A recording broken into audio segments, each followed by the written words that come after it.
I just want to mention that prevention is a very important attribute, and as high safety and health standard at work is as important as any business parameter and a business performance parameter.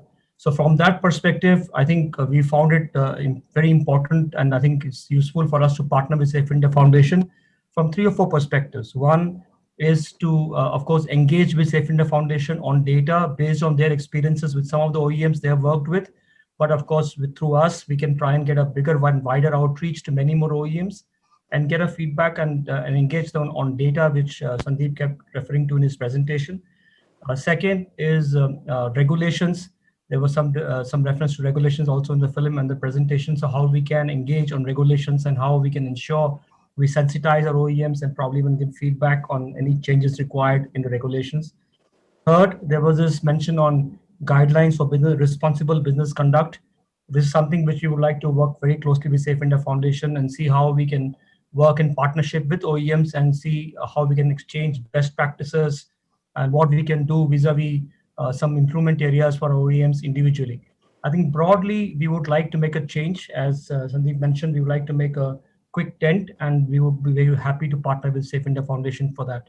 Now, I'm not, I know it's going to sound like I'm really belaboring the point, but you must have picked up on it in the report that Sandeep presented, that a fourth of the members covered in Crush 2020 work for companies that are ACMA members.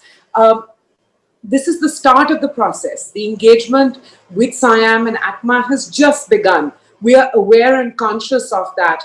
But how do you hope to take this forward?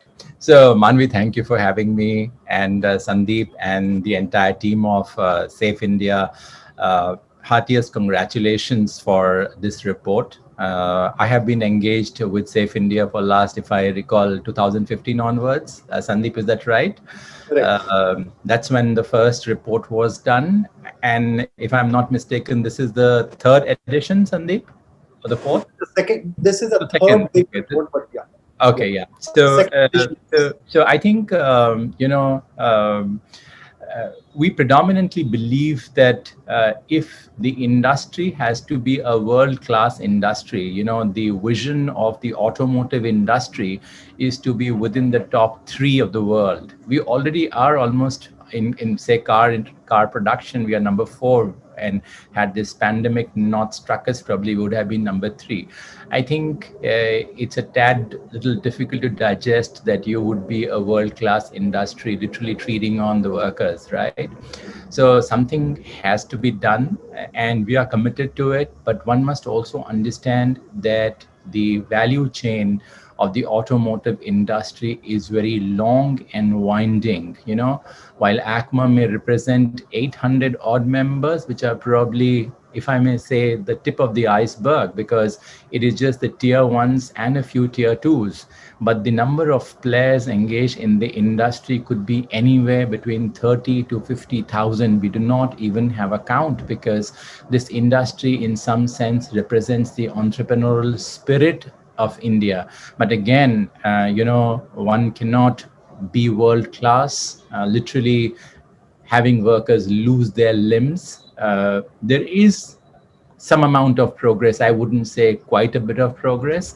It has been slow. The numbers sort of reflect it, and we will come as to what needs to be done. But again, I am very committed, and I'm very happy that Rajesh and Siam are onboarded. And, it's literally the top of the value chain that sets the standards and pulls things up, right? So a lot needs to be done from the vehicle manufacturers. A lot is expected. We will speak about it. And ACMA stands committed, and we will work together on this.